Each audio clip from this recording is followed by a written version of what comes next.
అందరికీ నమస్కారం. మనం శ్రావణ మాసం వచ్చిందంటే శ్రావణ సోమవారం, శ్రావణ మంగళవారం, శ్రావణ శుక్రవారం, శ్రావణ శనివారం ఇలా వ్రతాలు చేసుకుంటూ ఉంటాం కదా.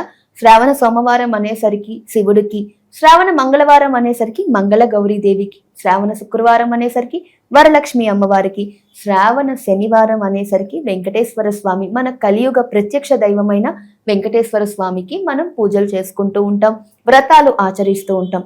ఇవి అసలు ఏ పురాణం నుంచి వచ్చాయని ఎప్పుడైనా ఆలోచించారా? ఎవరికైనా తెలుసా ఇవి ఏ ఏ పురాణాల నుంచి వచ్చాయని?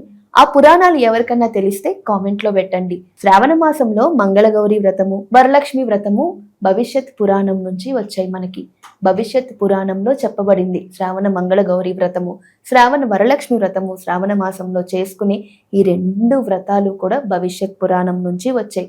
అయితే మనం చదువుకుంటూ ఉంటాం. ఇప్పుడు ఈ మధ్య కాలంలో చాలా ప్రాచుర్యంలో ఉన్న శ్రావణ సోమవార వ్రతాలు, 16 సోమవార వ్రతాలు అనేది చాతుర్మాస్యం నుండి చేసుకుంటూ ఉంటాం.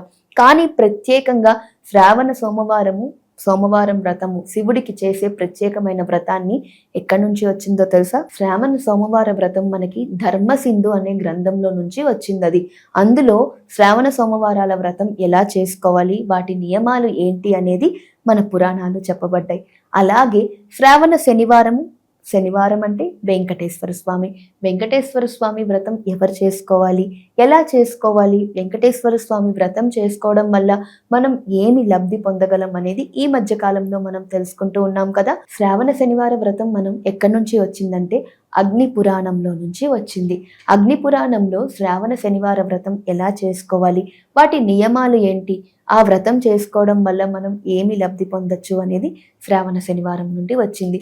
ఈ విషయం మీకు తెలిస్తే శ్రీమాత్రే నమః అని కామెంట్ చేయండి. శ్రీమాత్రే నమః.